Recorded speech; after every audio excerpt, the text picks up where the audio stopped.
Hi guys, my name is Sanjay George. I'm here to talk to you guys a little bit about the Patapsco Valley State Park System. It's a park system that's super close by to us in Maryland, pretty much 15 minutes away from any local place in Howard County, with a lot of stuff to do from historical sites, a lot of new activities, and there's also a lot of wildlife to see.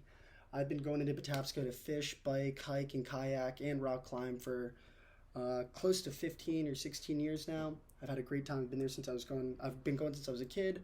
And I just kind of want to talk to you guys a little bit about it today.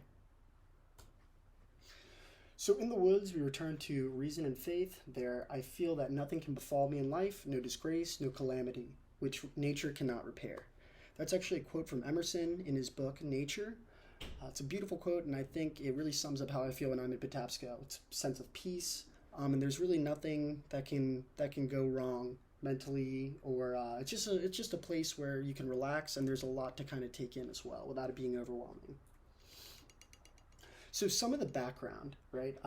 Patapsco has been settled pre-1700s, I think in 1690, according to DNR.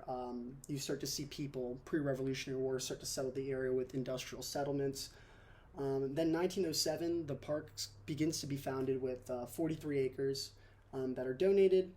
FDR and the Civilian Conservation Corps end up doing a lot of work in the area, and today there's over 16,000 acres and 220 miles of trails. Like I was saying, you can hike, fish, camp, kayak, ride, bike, and picnic, and do some day camping out there as well. And a lot of people don't know this. Maryland is the most ecologically diverse state in the Union, so Patapsco does boast quite a bit of wildlife with over 1 million annual visitors. So, starting with the inception of the park, before we even get into any of the history or anything like that, 1907, John and Glenn from Catonsville, he's an industrial settler in the area, he donates 43 acres to protect kind of the area around all this industrialization. He realized there's a lot of erosion, there's a lot of fires, so he donates this land to Maryland to make sure that that kind of area can be maintained effectively to kind of preserve the area. By 1919, that area had expanded to 1,000 acres of protected land. In 1930, it officially becomes a state park. 1933, we see FDR has a new deal. He creates the Civilian Conservation Corps, which is a group of volunteers at first, and then other people who are being put to work to develop roads, develop parks, facilities, things like that. They're actually the reason that we have all the paved trails, the camping sites, electricity, and certain water sites all throughout Patapsco. And then in 1942, during the middle of World War II, it actually becomes a conscientious objector camp for those who do not want to fight. So that's kind of the background. I'd like to get into the 3 points of why I love Patapsco so much: the history, the attractions, and the wildlife.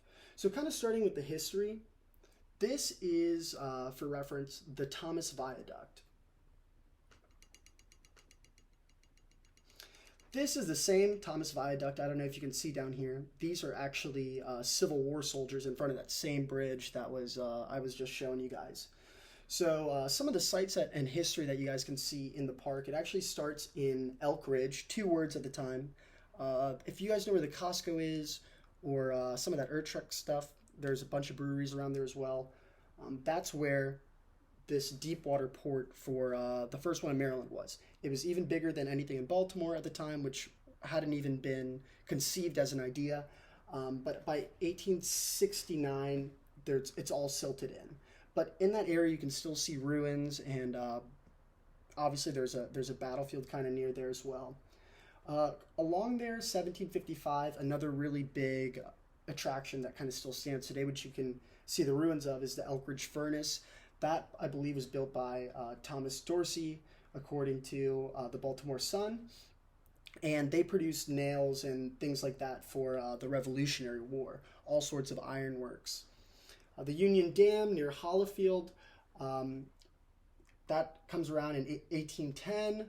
1830, we have the Avalon Iron and Nail Works. That actually ends up being really instrumental in the Civil War for producing canvas and all sorts of things like that. Daniels Dam, it's a similar thing, but that's actually a lot closer, kind of near Hollifield and Mount Hebron. And then here's the Thomas Viaduct that I was talking about, built in 1835. That's actually still standing, and it's the longest curved viaduct, which is a train bridge with these tunnels and arches under them. And then in 1906, you have the Laos Dam, which is built further downstream. I love these because they're rooted in a lot of history. 1690 is very old, earlier than our country was been around. So being able to kind of see these sites that are still, if not fully preserved, but you can kind of get a piece of history when you go there, I think is really cool. Especially when you get down to Daniel's Dam, the old church is still resurrected there, and a lot of other stuff. Unfortunately, in 1972, there was a really, really big hurricane, which has destroyed a lot of the ruins which used to stand, but they do not stand anymore. So ecology, here we have some rainbow trout, a copperhead, a red salamander, a black bear, and a great blue heron. Maryland, like I was telling you, is very ecologically diverse. I've actually seen a black bear mountain biking through Patapsco before. They're not super native to the area, but there's quite a lot of stuff that goes through there. We have 17 kinds of reptiles, including copperheads and snapping turtles. This summer, you should watch out just because there's a lot of cicadas, and DNR has actually put out a notice that copperheads really like them. They're kind of sneaky, so just watch out because they're poisonous.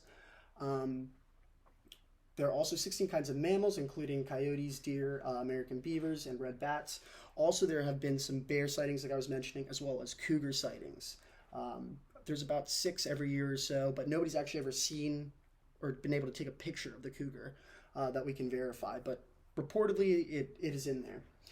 We have 102 kinds of birds, including the great blue heron, which is particularly abundant on the Patapsco. A lot of fish, you can see it building nests. So it's a huge attraction for the great blue heron and for people to go see it as well.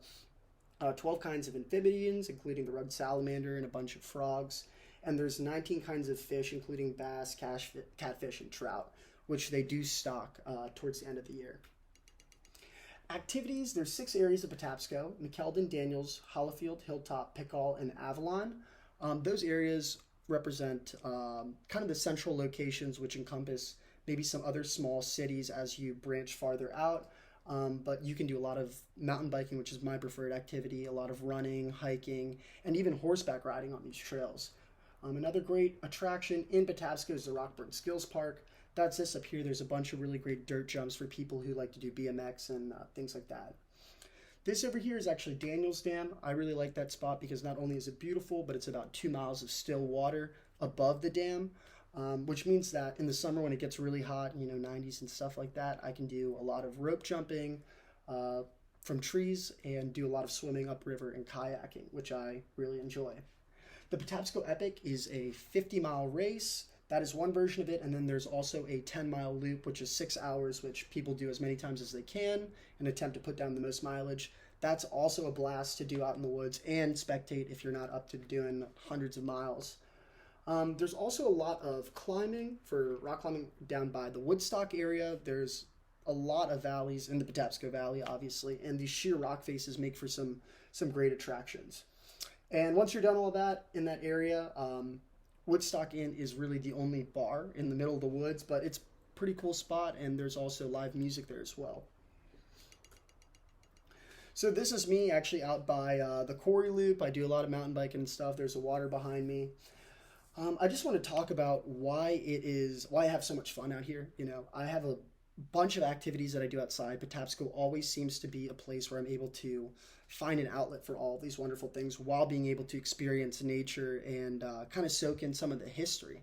It kind of provides like a natural touring avenue to be able to see what this area is all about, and I think Patapsco is really at the center of it. There's an abundance of American antebellum ruins and relics, and I think it's some of the most beautiful and abundant wildlife on the Eastern Shore, and it's also super close.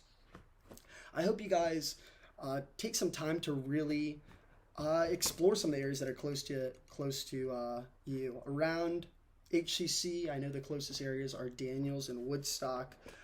Pickall and Hollifield are also not too far away.